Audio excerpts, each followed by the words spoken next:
I want everybody else to share. You have to sign. Selena has some, like, yeah, I'm gonna, yeah. You will send it over. Okay, that's. Sure.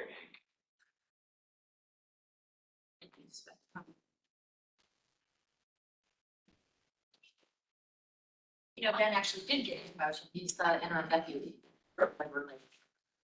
That's fun. Next.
Trying to quit and reopen to allow WebEx to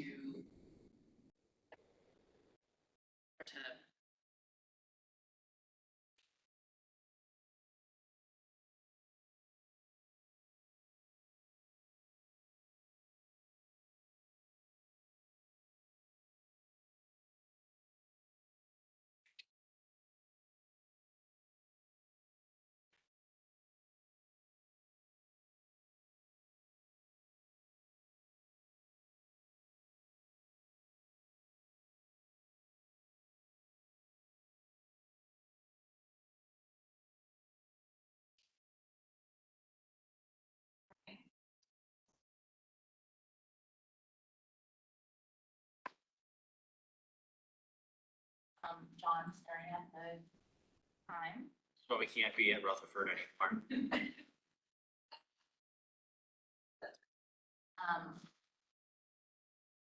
Did y'all put the links up? I did, yeah, so. Again, thank you all for joining us today. We just wanted to, bring some levity into the room because we are so very close. I think we're about one paragraph away. And that paragraph is the division chief. So we just wanted to talk about it just to make sure that the city understands how serious this issue is for us and help us achieve both of our goals, And we think there are some ways to do it. And in order to do that, we wanted to look at the history of division chief promotions. In 2008, division chiefs weren't in the bargaining unit, so they were all appointed. In 2012, we voted for civil service and we put the division chiefs in the bargaining unit and mandated that all DCs be promoted by civil service tested process only. And the city maintained 6 appointed DCs. So in 2012, all of them were promoted. In 2013, we bargained away the 6 promotions and they were all appointed. In 2018, we defined the maximum number of 6, matching the number of incumbent DCs. And in 2022, we kept it for the 1 year. And we added, what happened in the department is we added 3 DCs and they were promoted through civil service, and any additional division chiefs added must be promoted through civil service.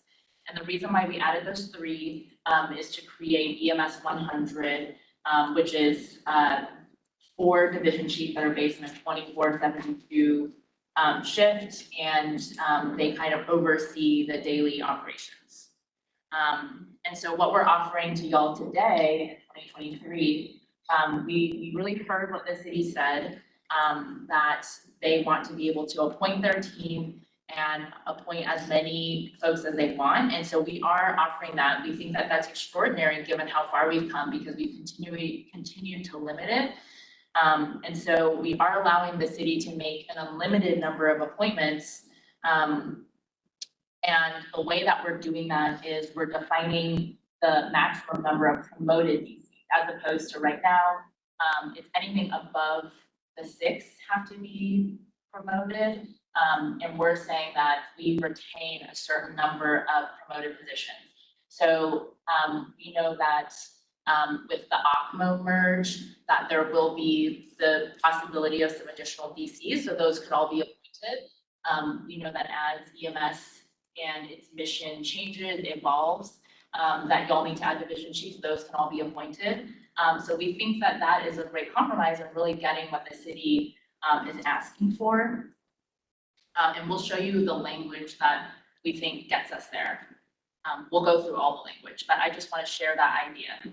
So basically right now we have 3 people that are promoted, and those would stay the promoted positions.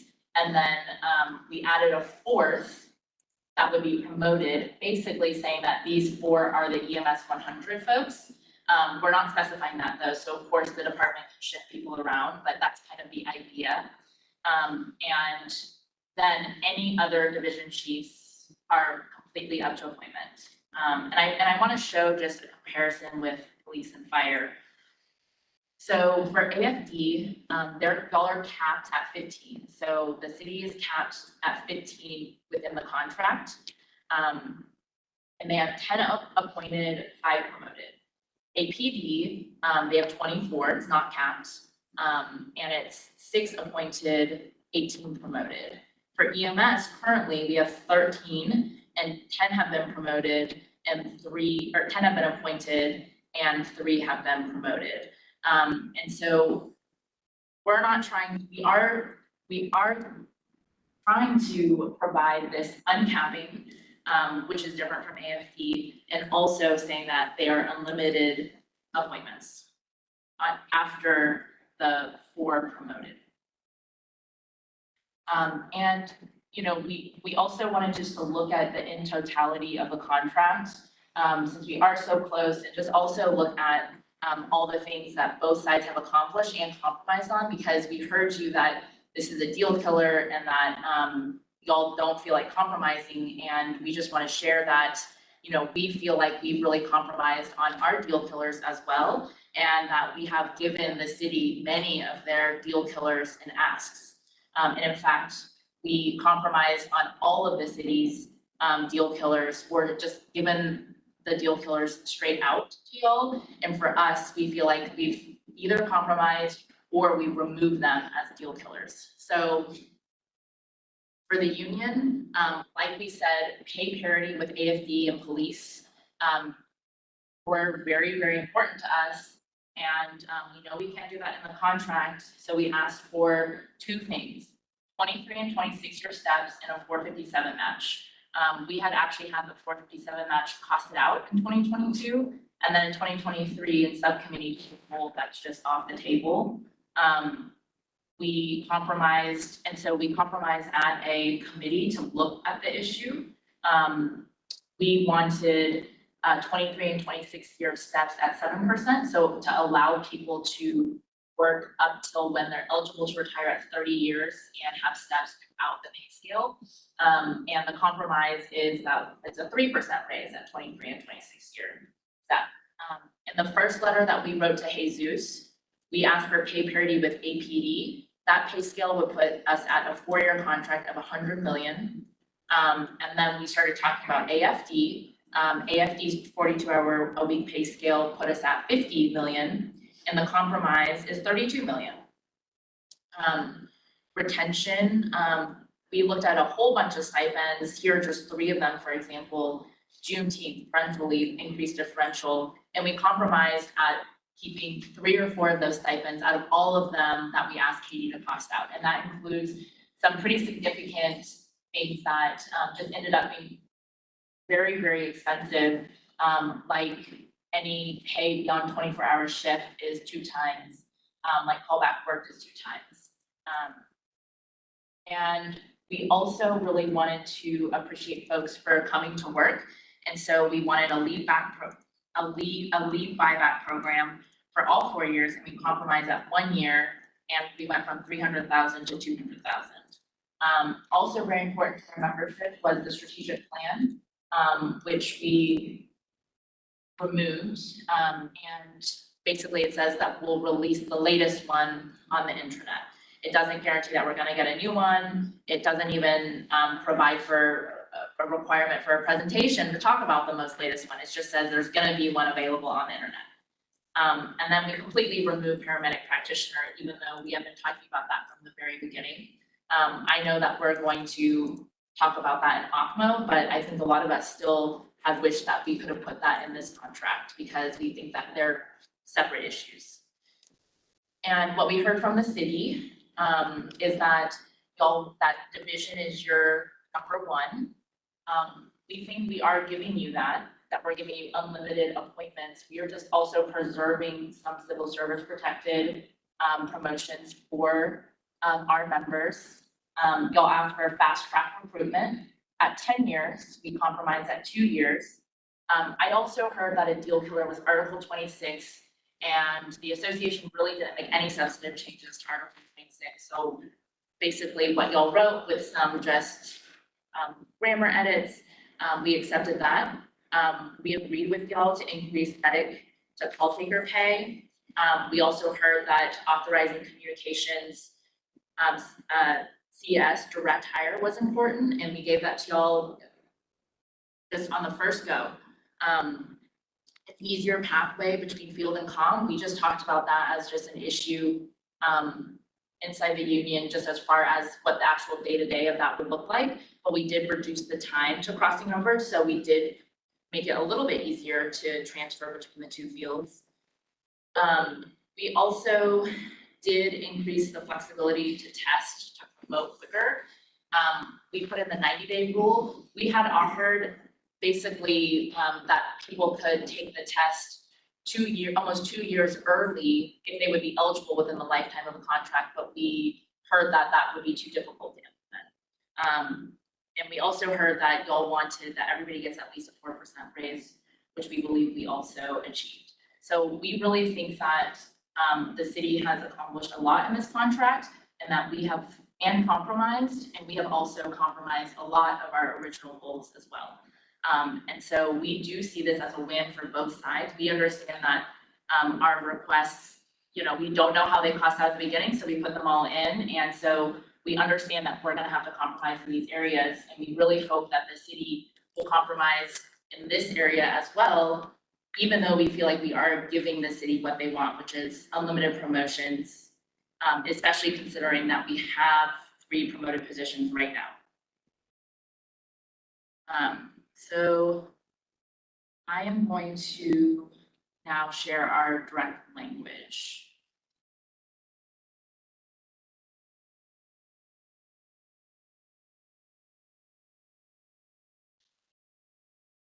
Do you have any questions on that right now?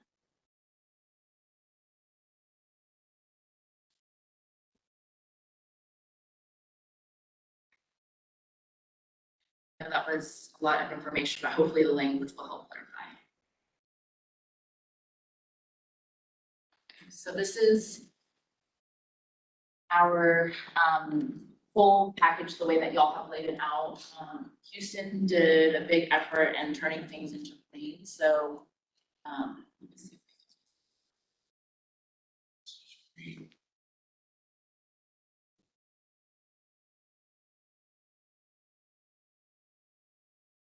So I'm gonna skip all the read. Yes, I think we still have 3 areas that we are still looking at. So we had talked about this yesterday, and it seemed at the time that the city was okay to add in some language. So this is the language we added in. The waiver of the right to read this section does not obligate or bind the association to such a waiver in any subsequent agreements. Any questions on that language? No, I thought that's probably what you meant, as opposed to what you had said yesterday, so I was kind of expecting that. I thought it was clear. Sorry about that.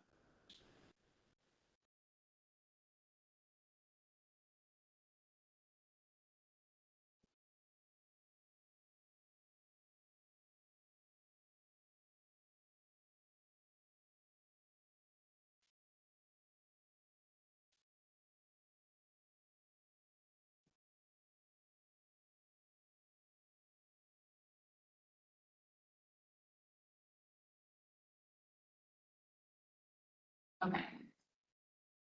So upon vacancy or creation, positions in the classification of division chief and assistant chief, this is your language, shall be filled by use of the appointment process from the commander rank, be added that, and as specified in Texas Local Government Code sections 143.014 and 143.311 as otherwise applicable.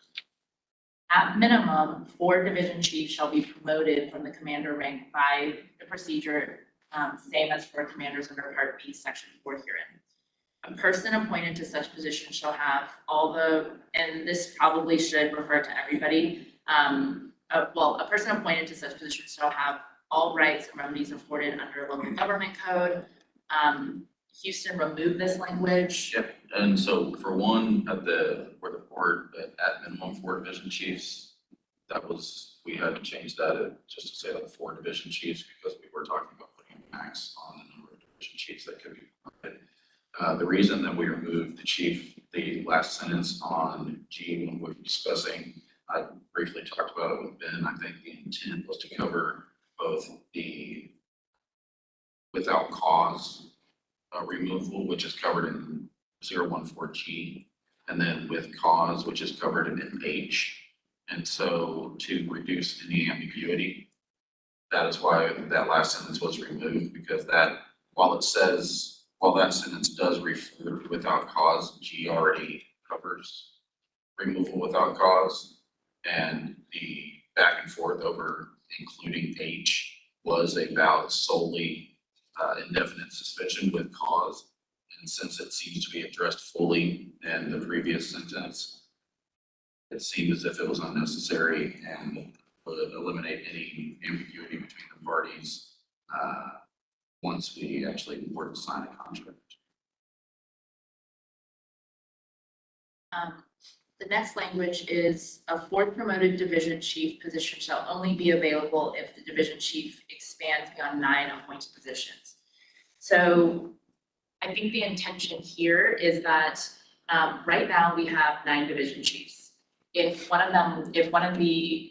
have 6 that are appointed, 3 that are promoted. If one of the appointed division chiefs retires or separates or demotes, we're not saying that you then have to pull from the promoted list. We're saying that you can appoint that person. We're only saying that if they'll expand to 10 division chiefs, then that first person needs to be promoted, and then any additional ones that are added can be appointed. So ultimately, regardless of how many division chiefs you have, if you have 30 of them, we're only asking for 4 of them to be promoted, and it makes sense to us that those are the EMS 100, but we are not trying to take away that management right from y'all to decide where they go. But this is our compromise to give y'all unlimited appointments, but maintaining some pathway for our membership. And we were kind of editing this up to the last minute, so please feel free to adjust the language if that makes sense or doesn't make sense. Do you have any questions about that, like how that could work? Chief Gardner and Wes, I don't know if y'all understand mechanically what we're trying to. Okay.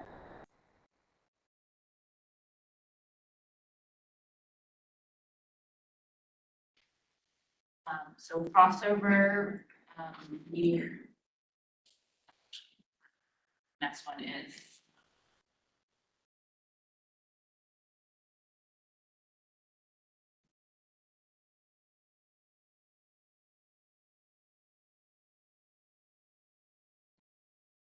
reappointments.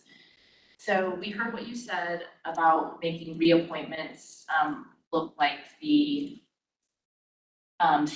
CS that have experience. And so we basically said reappointments of employees who have less than 2 years shall be placed in the entry-level step, and they shall not retain seniority for purposes under this agreement. Reappointments of employees with 2 or more years shall be placed in year 2, step 30 for the position, but shall not retain seniority for any purpose under this agreement. the reappointed uniformed staff members shall be eligible to take a promotional examination to the next rank after clearing to independent duty, successfully completing their probationary period and fulfilling other time and grade service requirements for promotion. So the same ones that the experienced direct hires. I would leave that there just for a second. This is basically trying to mirror what we had discussed yesterday.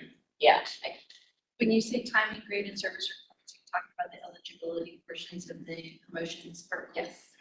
And when we had discussed it yesterday, that was much saying it's either from the groups because it was being bundled with direct hires. And because they, what we understood, so that either both, they were that the city was okay with removing that seniority aspect from both reappointments and direct hires when it comes to promotional eligibility, is how we understood that conversation yesterday. so is this going to mirror the direct hire minutes? So I just want to make sure. And the language in the direct hires already, at least to our understanding, already has that limitation on promotional eligibility as far as direct hires not having a seniority or promotional eligibility until they fill time and service. And so it would mirror what is required for reappointments from outside appointments as well as direct hires when it comes to. So just to be clear.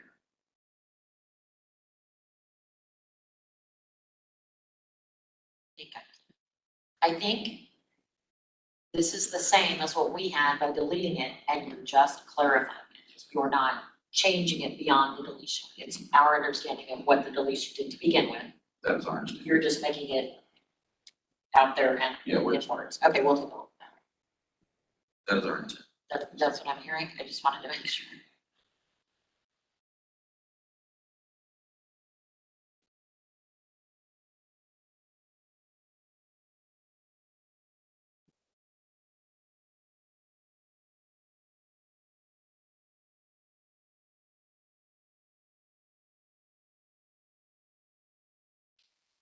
So here's the language for pay and seniority. And you can see that it should mirror the reappointment language. We're really trying to mirror it. So if y'all don't agree, then feel free to adjust it, but that is our intent. I believe that section D, which was already in the contract, subsection D is what brings us to being the same as which previously. And we did not, like, we didn't cross anything out in blue, so that was already the city's language of removal. But we do believe that D is covering, oh, the longevity pay, I'm sorry. But we think, Is there a C that we had in there that isn't in there now, I think or it's- is that something? I think that was, We'll compare it. That's fine. I was going through, I think it might have just been a misclaring. I actually think there was a C that he agreed to remove yesterday, but we need to look at that. That's, It's just such a short article. yeah. It's 13, 13 is not bad. We'll look. And I think that's it. The only thing that I had shared with Sarah, a letter that we had received. I had shared it with Chief too, just because I know this is important to him, and I want everybody to know the gravity of, not only to our medics about giving up division chiefs, but also, just, the viability of us passing the contract. Yeah, so I did share that with our entire team already, but if you feel the need to read it into the record for you people listening, please just. I'm gonna paraphrase a little bit, but I cannot emphasize enough the importance of what my stance is regarding losing the promotable position of division chief.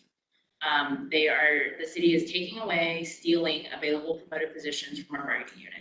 If the chief wants it so badly, they can add additional positions, and I think this is partly where our idea came from, that any additional ones can be appointed. And the message needs to be that they need to ask for these from the city. in the form of additional assistant chiefs. I also feel it is necessary to inform you that the unilateral appointment of division chiefs ends up in the final TA contract. I will not be able to support it and will actively encourage others not to support it. I want each of you to know that I do not make this statement like this lightly or without a great deal of thought. This is a very short-sighted concession on our part, one that will have lasting repercussions for decades to come. I ask that you don't feel pressure to reach a final deal before the expiration, and then he talks about impasse. You know, I don't know that we agree with that, but we do just want to share the gravity of this decision, and we are trying to come up to a solution that accomplishes both of our goals. And I will send over that language as soon as. You sent us your presentation as well. Yes. I looked It's back, easier than to have to try to go back. Sure, no, through no, the I was saying. That's all right. I looked back, see, there was a C that we had in there that we agreed to remove.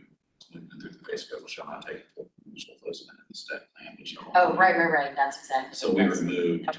and then the mark out, A was to make it congruent and match the reappointment language of time and service.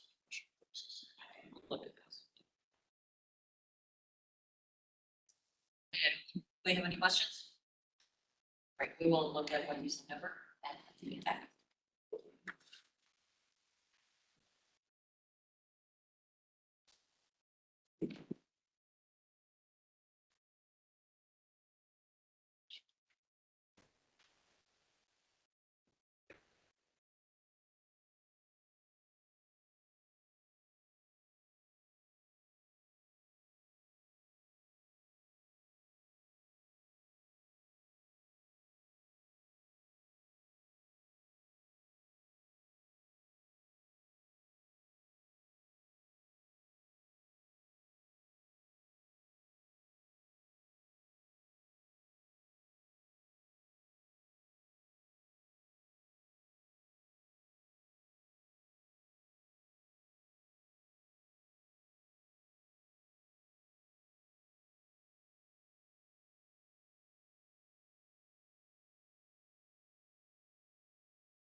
I'm going to make sure.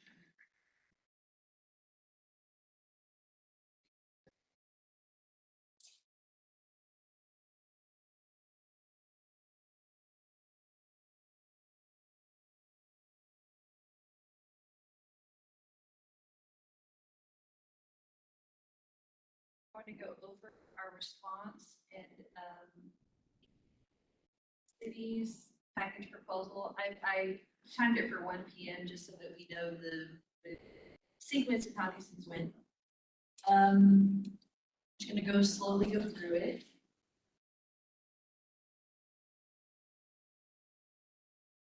We did fix these years. These were a little bit off, and we went ahead and made sure that they reflected the proper years for the fiscal years those are addressing.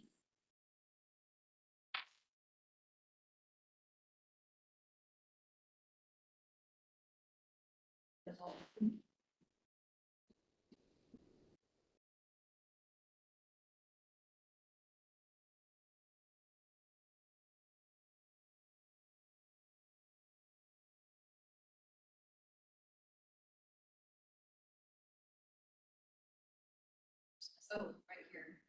We went ahead and agreed to the addition of the sentence, the waiver of the right to grieve this section does not obligate or bind the association to such waiver in any subsequent agreements. Accepted that, so the entire section 1 readiness is in all in green now.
Here on the appointment of the division chiefs and the assistant chiefs, the city is sticking by its the last proposal it has, where all positions of division chiefs will be by appointment process. That is the package proposal that the city is proposing, and it's put it in as a package with the money that is on the table.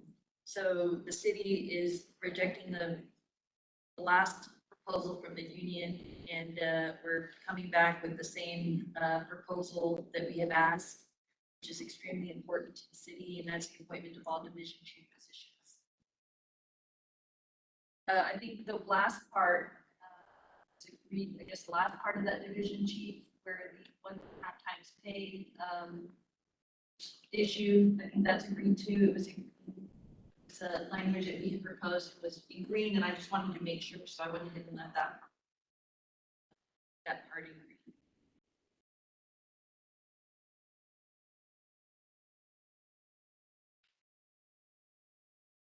green. The only other issue, may be wrong, because it's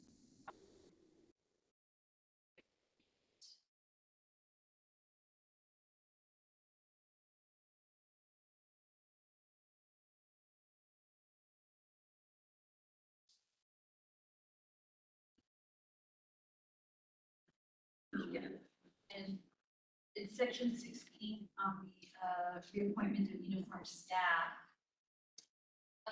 I highlighted it because we saw what you did. You had basically took this out, but proposed to put it at the end of this reappointment with employees of 2 or more years. We looked at it and we think structurally, it probably already makes sense just separated as is in current language because it applies to the entire section rather than having to go into that other section, kind of look for it. So we kind of just went back, and that's why we highlighted it, because we saw what you were attempting to do, and we appreciate that, and we looked at it and said, well, you know, I just know in my experience, sometimes when something is buried in a section, we always tend to go and, it gets lost. I'd rather it be the way that it was. It's just, and it applies to the entire section. So we're not declining it, let's just leave it at current language and agree that conceptually, we discuss this concept and the intent at the table, and that we have a record of it, and if we can discuss it and like that.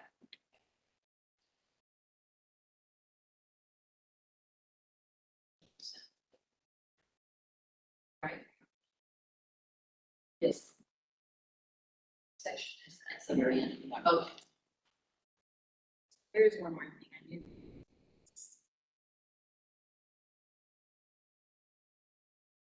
This is in Article 13, hiring. It's in the Section 6 pay and seniority. We were okay with the deletion of this last sentence. If so, place an employee shall be considered at level. We went ahead and accepted that deletion on the seniority. And that is our response. I will email it to y'all right now so that you can. Questions? Just to be clear, when on the division chief language, I just want to be clear that the city would like to remove all promoted positions within the chief rank. Or sorry, commander be able to promote to division chief. Not current, but in the future, So moving forward, moving forward. And we're not looking to displace anybody. so John, I just want to be clear on that, just for my own. Once those three promoted people in those positions, once they no longer are in those positions for whatever reason, will no longer be any positions. Correct. So people will no longer have any opportunity as commander. There's an opportunity for promotion, but civil service. But yet the pre-promoted positions do maintain the civil service rights. So when you're saying, you know, if they happen to leave, they still have those civil service rights. We're not affecting, there's intention to affect any of the positions that are being. So I want to make sure that I am understanding that. So currently, can promote three promoted positions under this. Under offer, all given, no longer be a promotion without appointment to the division chief position that you can only be appointed if it is done at the discretion of the chief, whoever that chief. Correct. Correct. One component of your, language that we just put perfect to, we have added in, because we went to your new language instead of the old language said that they can only be promoted from commander rank. We feel also very strongly about that. Your new language, that bit, yes, and so you'll want to be able to promote from medic, anywhere. Remember the chief team's opinions. That was an intentional deletion from the.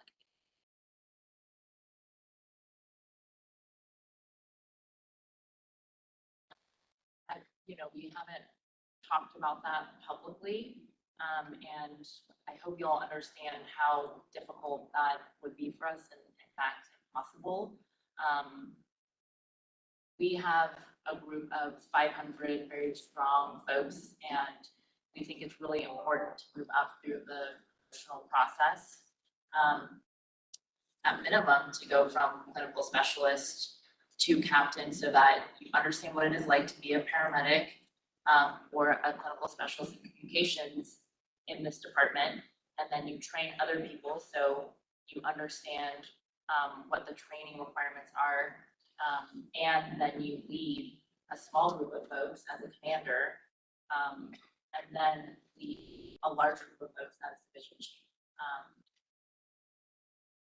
It's impossible for us to imagine a medic coming in And I hope that that's not what y'all are intending, that an EMT that comes in with 1 month experience, or excuse me, is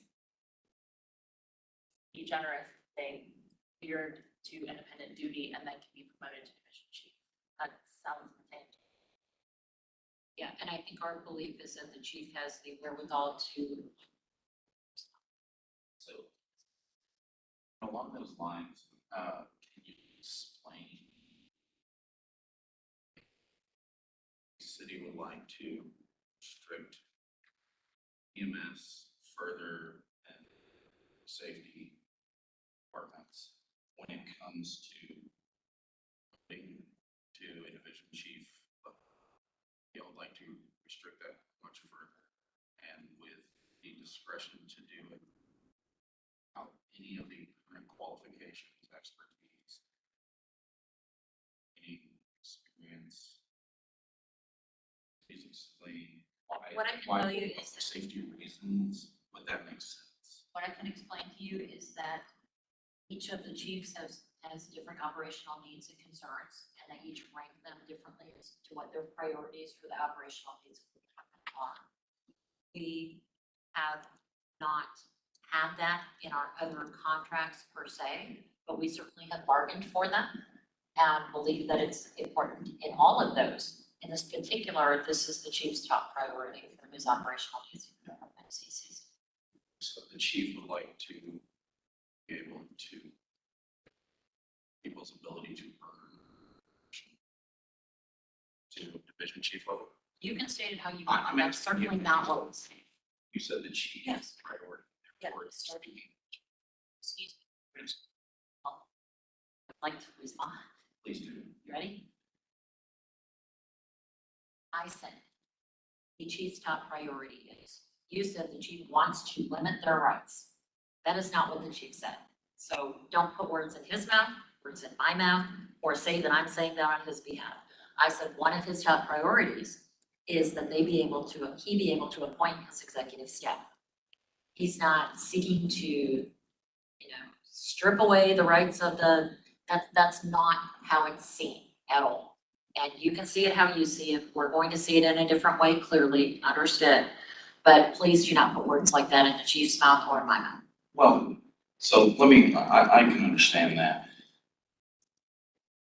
So based on the feedback that we have provided y'all from that the association sort of about what they have heard from the city has been that is to that effect, that it is putting a cap on whether or not people can earn promotion. And the justification for that is just that we have understood that the chief should have that discretion, unlike any other public safety department that we have in the city, that he should have, or that any chief, because we can't, the contract goes well beyond anyone else's position or tenure, and that any chief should have the discretion to limit people's growth, earning a promotion. And because it's ultimately, this has to be sold to the members and to explain to the membership. We have not been provided enough justification for that discretion and that authority.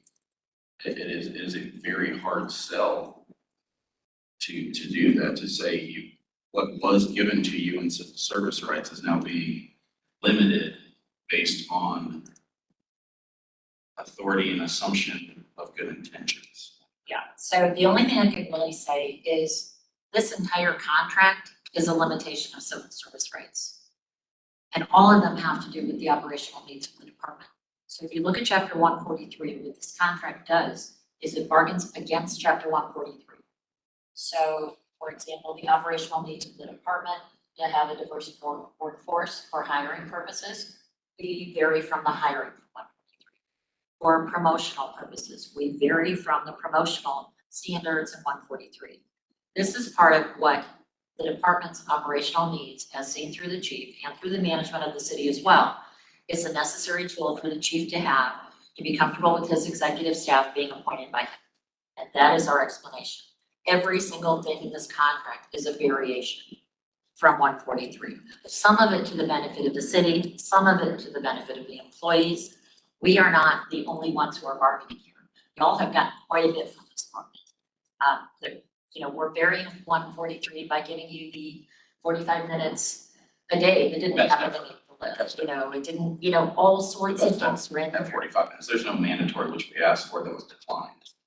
If we can get back to the issue at hand, I think we shared a history of where civil service came from, and the citizens of Austin recognize that we had appointments completely, and the citizens of Austin voted to give EMS civil service, and there are certain inherent civil service rights that our membership demand that we maintain. We obviously have given a lot of that over to y'all through the appointments of the chiefs. But we really think that by giving them all to you, in this way, we've talked about some other compromises. I think we've worked through a lot of different potential compromises. Here, also in subcommittee, just batting them around just to see. And, yes, we had some deal killers, but we've compromised on all of them, and we haven't seen a single compromise from the city side. And the other thing is, the bargaining team has, on this one issue, has the language changed on this one issue, Sarah? On this one issue on the vote, On division chiefs. we have not changed our stance on division chiefs. As we told you, we would not from day one. Nobody on my team has heard, and we can look at the record, that language itself was going to be the deal breaker. We had heard division chiefs, we had even talked about a number. We had talked about the different ranks, and we had put that in, and none of those things we had specifically talked about at the table. And we have to sell this to our membership, and this is what our members see. Our members see, especially based after this conversation, and I have a very good relationship with chiefs, I do. We text, we talk on the phone, we meet weekly. And we have been ever since he came here. And I know that he really wants this department. I know the vision that he has for this department, and I appreciate that. And I know that he has people that he really trusts. And what we see is that he wants to bring people in from the outside and then be appointed. Because otherwise, the city would be comfortable with him appointed from the commander rank. And how do you think that makes our members feel that they're not good enough, that our commanders are not good enough to be appointed? That he could have somebody come in as a medic, as a clinical specialist, and then have them jump up 4 ranks. You can't possibly think that that is going to pass our membership. And we members, we know that y'all changed the language, and we were hoping that when y'all talk about changing the language, that you talk about removing the appointment from all positions, but you didn't. So we weren't even entirely sure that that was an oversight or what. It was the first time we've ever talked about that at the table. And so I just hope you understand what you're asking. And I think that in totality of your language is a bridge too far for our members. I do not think it will pass. Along those, when it comes to appointing an executive, Can I respond? well, I didn't know you were talking, go ahead, please. I wasn't, but I wanted to respond to her since I was. When you were talking over. Go ahead, please.